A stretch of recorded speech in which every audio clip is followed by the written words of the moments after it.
नमस्कार साथियों, मैं पुनीत काशीवाला मिश्रा और आप देख रहे हैं द मानस वॉइस पर विचारों का रण।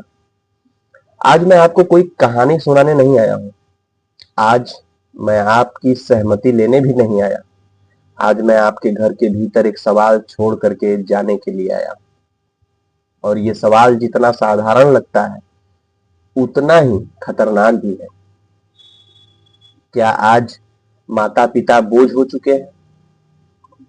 अगर आपका जवाब नहीं है तो जरा रुकिए, वीडियो को बंद मत कीजिए, बस अपने घर की दीवारों को सुनिए, अपने ड्राइंग रूम की चुप्पी को देखिए, उस कमरे को याद कीजिए जहां आपके माता पिता रहते हैं। वहां आवाज कम है लेकिन सवाल बहुत है। कभी हमारे समाज में कहा जाता था, मातृ देवो भव, पितृ देवो भव। माँ बाप देवता होते थे, उनके चरण छूकर दिन शुरू होता था, उनकी डांट में भी सुरक्षा होती थी। लेकिन आज आज वही माँ फोन उठा करके पूछती है, बेटा कब आएगा? और उधर से जवाब आता है, माँ अभी टाइम नहीं है। आज वही पिता सोचते हैं, बोलूं या चुप रहूं, क्योंकि बोलने पर दखल कहा जाता है, सलाह देने पर पुरानी सोच कह दिया जाता है। और यहीं से ये बात सिर्फ भावनात्मक नहीं रहती और यह खतरनाक हो जाती है। मैं आपको ले चलता हूं उस समय में जहां इंसान नहीं, संस्कार बड़ा हुआ करता था, जहां त्याग कमजोरी नहीं बल माना जाता था।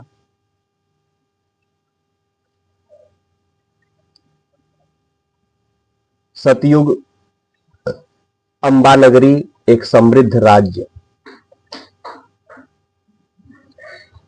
राजा अंब, नाम ही नहीं, इनका आचरण भी बहुत ही अडिग। दान उनका स्वभाव, धर्म उनकी श्वास जैसी, श्वास की तरह, और प्रजा उनका परिवार हुआ करता था। रानी आमली, जिसके लिए पति ही धर्म था और सेवा ही सौंदर्य। उनके दो पुत्र, सरवर और नीर, सुविधाओं में नहीं संस्कारों में पले और बढ़े।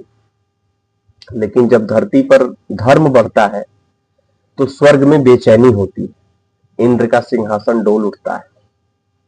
बताया जाता है कि यह किसी तपस्वी का पुण्य नहीं, एक गृहस्थ राजा का तेज है।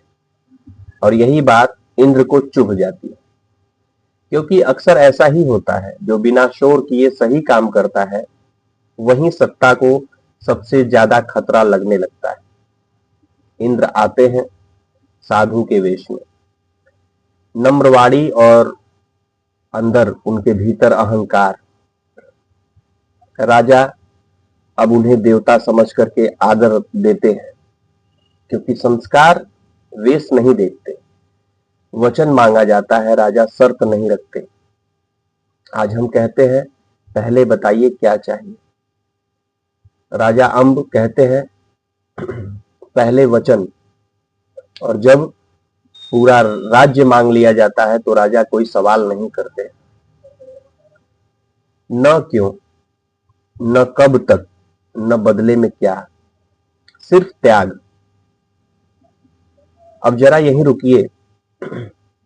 अगर आज कोई हमसे थोड़ा सा समय मांग ले तो हम कैलकुलेटर निकाल लेते हैं, और वहां एक राजा पूरा साम्राज्य छोड़ देता है। राजा रानी बच्चे वन की ओर चले जाते हैं। अब शुरू होता है असली जीवन। राजा अब मजदूर है, रानी अब रसोइया, बच्चे अब कामगार। लेकिन किसी के चेहरे पर कोई शिकायत नहीं। आज के बच्चों का फोन पुराना हो जाए तो नाराजगी हो जाती है। और यहाँ बच्चे भूखे हैं, फटे कपड़ों में हैं, फिर भी संस्कारों से भरे हैं। फिर आता है समाज का असली चेहरा, लालच। भटियारी नाम की एक औरत जरूर है, लेकिन उसके अंदर ममता नहीं है। रानी आमली सौदे में बदल दी जाती है, और यहीं से यह कथा पौराणिक नहीं रहती, यह आज की खबर बन जाती है। क्योंकि आज भी औरत का सम्मान नहीं, उपयोग किया जाता है। परिवार बिखर जाता है। चार दिशाएं एक ही सवाल पूछती हैं, क्या संस्कार टूट जाएंगे? नहीं, वर्ष बीतते हैं, संस्कार पहचान बनते हैं। और अब आपसे पूछता हूं मैं, क्या आज का बेटा इतनी प्रतीक्षा करेगा? क्या आज की संतान इतना धैर्य रखेगी? आज तो हाल ये है कि माँ 2 बार फोन कर ले तो कहा जाता है डिस्टर्ब मत करो। पिता सलाह दे दें तो कहा जाता है कि आपको क्या पता, आज का जमाना। याद रखिए, जिसे आज का जमाना बहुत समझ में आता है, वह कल का अकेलापन सबसे पहले झेलता है। वृद्धाश्रम किसी सरकार की योजना नहीं है, वे हमारी असफलता के स्मारक है। और सबसे बड़ा झूठ, हम मजबूर हैं। बिल्कुल हम मजबूर नहीं हैं, हम सुविधा भोगी हैं। हमारे पास नेटफ्लिक्स का समय है, लेकिन माँ के पास बैठने का नहीं।